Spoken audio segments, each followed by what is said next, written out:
Before meeting Nick, I was a victim of gaslighting, of domestic abuse and of bullying, and that led me to have low self-esteem, self-loathing, anxiety issues and issues with trust in relationships.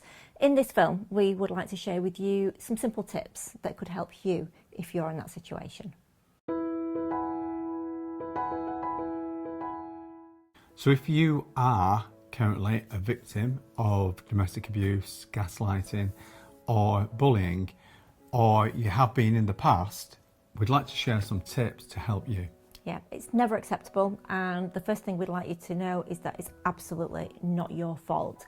So why does it happen? And the truth is that the perpetrator, the bully, the abuser, literally it's their issue. And what we mean by that is that they've had some sort of a learning in their life that is creating that behaviour in them. It could be that they had a past relationship and that person cheated on them. So now they feel really bad about themselves, and they need to make you feel bad about yourself too, so that you don't stray or leave them. It could be that they've observed that kind of behaviour at home. It could be that they were actually made to feel either unloved or not good enough or inadequate during their school life, or at home when they were kids they may have been bullied, and therefore they feel really bad about themselves. They realise that they've got somebody who's fantastic and this is them, this is you, and they think, oh my goodness, you know, this person is so good, it's making me feel bad, and they might stray. So what they actually do is they push you down and make you feel worse about yourself, so that you feel grateful of their love and you are less likely to stray or to leave them. So that is usually, there's always a cause, but again, you know, it's not because of you. They will have been that way with partners before you. They will continue to be the same with partners after you, you know, so that is the truth that we have to face. That's right, and I must stress that bullying, gaslighting and domestic abuse is never and should never be acceptable.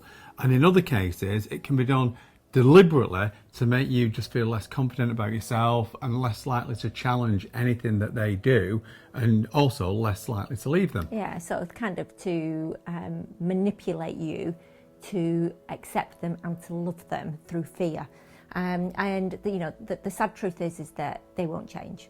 And I can tell you that from my personal experience. As much as we want to believe them, as much as we want to believe the sorries and I love yous, the truth is that unless they accept that they have an issue, unless they ask for the help, and unless they actually attend that help, then the truth is they won't change. It doesn't matter what they say, they've got to take action. And if they're not taking action and they haven't done this far, then I'm really sorry, but they're not going to. So what that means is that you've got to take the action, and that action is, if you can, to please just get away.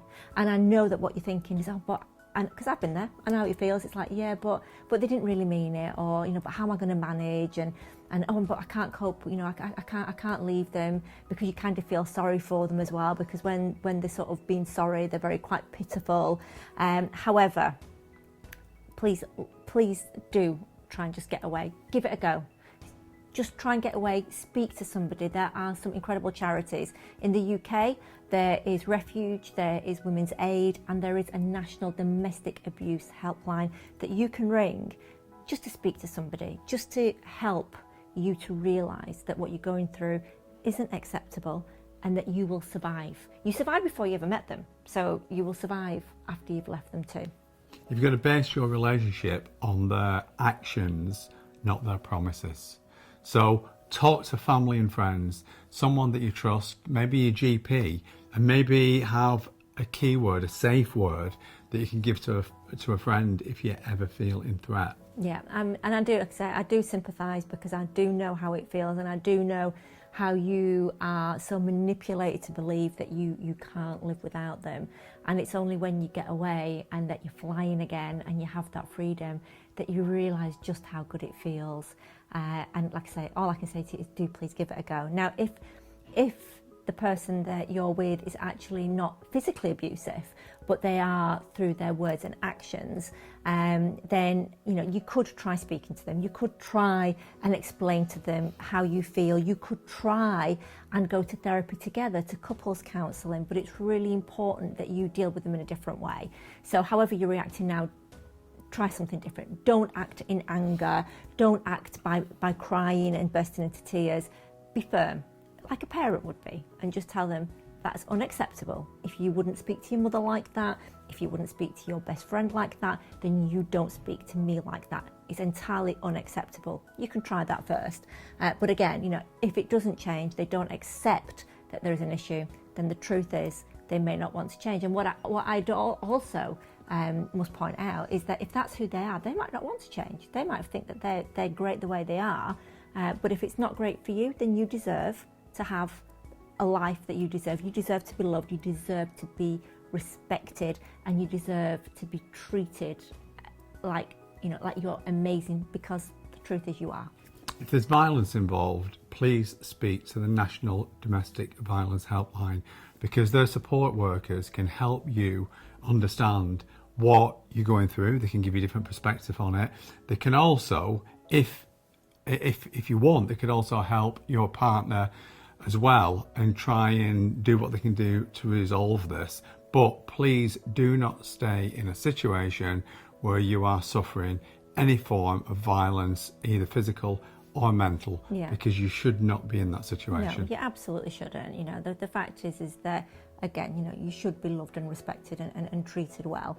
Now, if the situation with gaslighting or bullying or domestic abuse was something from your past, and now in the here and now you still have effects from that are residual, so that might be low self-esteem, that might be trust issues, that might be anxieties, then you could speak to your GP and get therapy. A talking therapy is really good, such as cognitive behavioural therapy, a trauma-based therapy. If you have residual trauma, such as EMDR, can also be really helpful. But do ask for help, because, you know, is it exclusive to you? Absolutely not. There is nothing to be embarrassed about. There is nothing to be ashamed of. Honestly, it took me many, many years to speak out and to admit what I'd been through.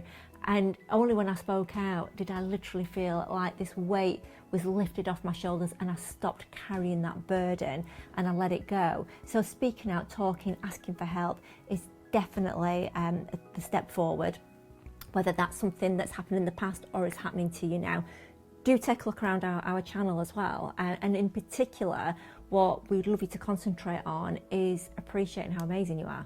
And we have got films here on our channel about self-esteem and confidence, and you might also want to take a look at our book, Everyday Confidence, which concentrates on building your self-esteem so that you can learn to love yourself and appreciate yourself for the incredible person that you are. And finally, just consider it is not your fault. Absolutely. Just consider what you wanted from that relationship and what you give to that relationship compared to what you receive. And consider that it's not what you get promises of, it's what you actually get. It is not your fault. If you're unhappy in any way, you must leave.